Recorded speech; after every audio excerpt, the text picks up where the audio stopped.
Hello everyone, welcome back again in a new video. और आज की इस वीडियो में हम सभी लोग पढ़ने वाले हैं सी एफ का मतलब क्या होता है हमारा कॉम्प्लीमेंट्री फंक्शन।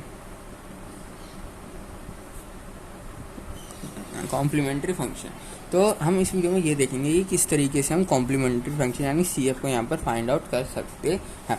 इससे पिछली वीडियो जो थी उसमें हमने देखा था क्या सॉल्यूशन क्या होता है, सॉल्यूशन किससे मिलके बनता है, और सॉल्यूशन बनता है हमारा सी एफ और पी आई से मिलकर। यानी सी एफ मतलब क्या होता है complementary function and P I मतलब पर्टिकुलर इंटीग्रल।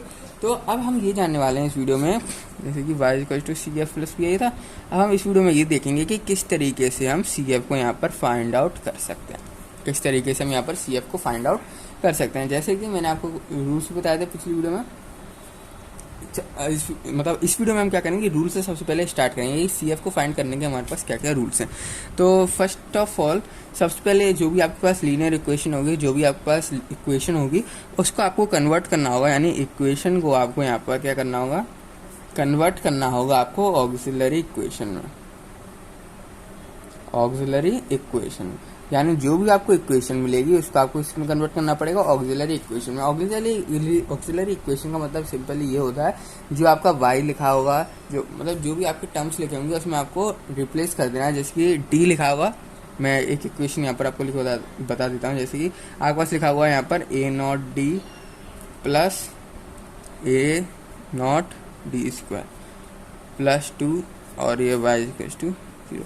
इस तरीके से कुछ आपके पास यहाँ पर क्या है इक्वेशन, इस तरीके से आपके पास यहाँ पर एक क्वेश्चन दे रखा हमें। तो इसका मतलब सिंपली यहाँ पर क्या होगा, जहाँ पर डी है यहाँ डी स्क्वायर आएगा, यहाँ पर डी, जहाँ पर आपके पास डी है उधर आपको सिंपली जनरल देखेंगे तो हम क्या करते हैं, डी को रिप्लेस करते हैं एम से। आप किसी से भी रिप्लेस कर सकते हो, जरूरी नहीं है एम लो, पर ज़्यादातर बुक आप देखोगे उसमें एम लिखा हुआ है। एम जो है एक जनरल टर्म बन जाता है, इनको जनरल टर्म है, जिससे आप एम लिखोगे तो कोई भी यहाँ पर समझ सकता है कि आपने इसको ऑक्सिलरी इक्वेशन में कन्वर्ट किया। डी को हम क्या कर देंगे, डी को रिप्लेस कर देंगे एम से, D naught M square plus A naught M plus 2 is equal to 0। ये कहलाती है हमारी ऑक्सिलरी इक्वेशन। ये क्या कहलाती है हमारी, ये कहलाती है हमारी यहाँ पर ऑक्सिलरी इक्वेशन। तो इस तरीके से आप ऑक्सिलरी इक्वेशन में कन्वर्ट करेंगे। जो भी आपके पास लीनियर इक्वेशन होगी, लीनियर डिफरेंशियल इक्वेशन होगी, उसको आपको कन्वर्ट करना है ऑक्सिलरी इक्वेशन में।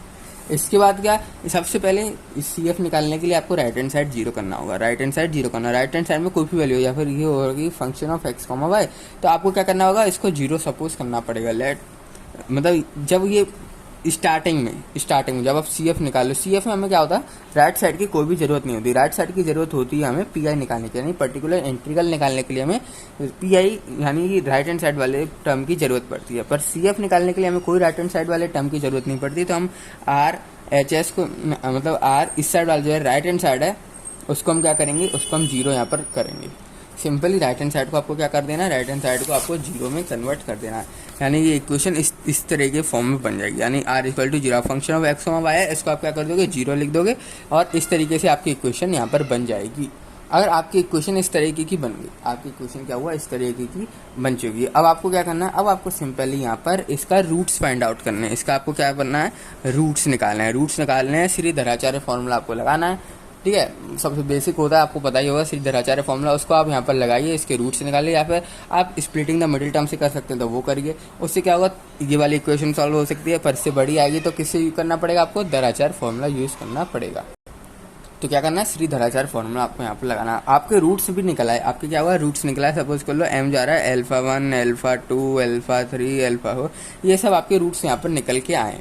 कोई भी लीनियर इक्वेशन हमने सपोज कर लो, इसके ये रूट्स निकल के आए। अब रूट्स निकलने के बाद हमारे पास दो केसेस यहाँ पर बनते हैं। केस नंबर 1 को सबसे पहले डिस्कस करते हैं। केस नंबर 1 क्या है, अगर आपके रूट्स जो हैं वो हमारे रियल एंड डिस्टिंक्ट है। तो पहला केस यहाँ पर हमारे पास क्या आता है, आपके क्या है, इफ ऑल रूट्स, यानी जो भी सारे आपके रूट्स निकल के आए हैं, आर रियल एंड डिस्टिंक्ट, यानी अलग अलग रूट्स हैं। यानी अल्फा 1 हमारा इक्वल नहीं है, यहाँ पर लिख देता हूँ, M is to alpha 1 is not equal to alpha 2 is not equal to alpha 3 is not equal to alpha 4 is not equal to जो भी है। यानी कोई भी रूट्स इनके बराबर नहीं है। अगर कोई भी रूट्स हमारे बराबर नहीं है तो हमारी जो सी एफ बनेगी, जो हमारा सी एफ फॉर्म होगा, वो आप किस तरीके से लिखोगे, C1 e to the power alpha 1x plus C2 e to the power alpha 2x plus C3 alpha C3 e to the power alpha 3x and so on, इस तरीके के फॉर्म में आप लिखोगे। यानी सिंपल क्या करना है, constant C1 e to the power पहला रूट अल्फा 1 है, अल्फा 1 और x का यहाँ पर मल्टीप्लाई, इसी तरीके से C2 e to the power alpha 2 और x का यहाँ पर मल्टीप्लाई। तो C3 के लिए भी आप करोगे C3 अल्फा पावर, तो हमारा अगला रूट है अल्फा 3x। मतलब सिंपली जब आपके सारे रूट्स अलग अलग है तो आप इस तरीके के फॉर्म में करोगे। अब आपके पास क्या है, अलग अलग रूट्स ही नहीं है। केस अगले केस की बात कर ले के केस सेकेंड, जब आपके क्या है, आपके पास क्या है सेकेंड में, if roots of M are, जो आपके रूट्स हैं M are real and repeating.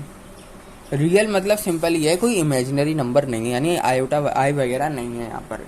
Real मतलब ये होता है, ठीक है, मैं बता दूँगा।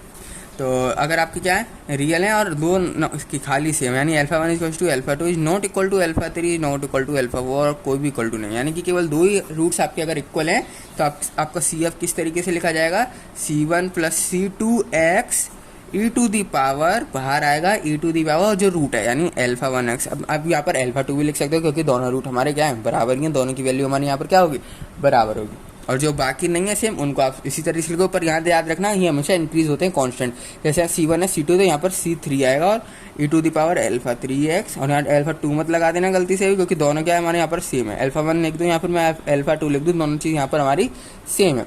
पर यहाँ पर आते हैं ना जो डिस्टेंट है उसके लिए क्या आएगा, C3 E to the power alpha 3x plus C4 E to the power alpha 4 है। इसी तरीके से दो रूट सेम है, सिंपली इस तरीके से आपको यहाँ पर लिखना है। अगर तीन रूट सेम है, मैं बोलूँ अगर तीन रूट सेम है यहाँ पर, इसको सेकंड मान लो पार्ट इसका, तीन रूट सेम है तो आपका क्या आएगा, C1 plus C2x plus C3x square. याद रखना हमेशा x की पावर यहाँ पर बढ़ती जाएगी, और ई टू दी पावर क्या आएगा, अल्फा 1x या अल्फा 2x या अल्फा 3x, तीनों रूट्स क्या हमारे बराबर, तो कोई भी वैल्यू यहाँ पर आप लिख सकते हो। और अगले के लिए क्या आएगा, C4 E to the power alpha 4 है, क्योंकि ये तो हमारा बराबर है नहीं, और इस तरीके से यहाँ पर चलता जाएगा। अगर आपके रूट्स जो एम रूट्स है वो रियल है और रिपीटिंग है, रियल है और रिपीटिंग है। अगर मैं बात करता हूँ आपके जो रूट्स है वो इमेजनरी और डिस्टेंट है। इमेजनरी इसको मैं बोल देता हूँ केस 3, इमेजनरी एंड डिस्टेंट। यानी इमेजनरी है आई वाले नंबर हैं, जैसे कि आपका जो रूट्स निकल के आया वो निकल के आया अल्फा प्लस माइनस आई बीटा, ये आपका रूट्स यहाँ पर निकल के आया, ये चीज़ आपकी क्या है यहाँ पर रूट निकल के आएगा। इसको मैं किस तरीके से CF निकालूँ इसका, तो सिंपली आप इसका CF निकाल सकते हो e to the power alpha x।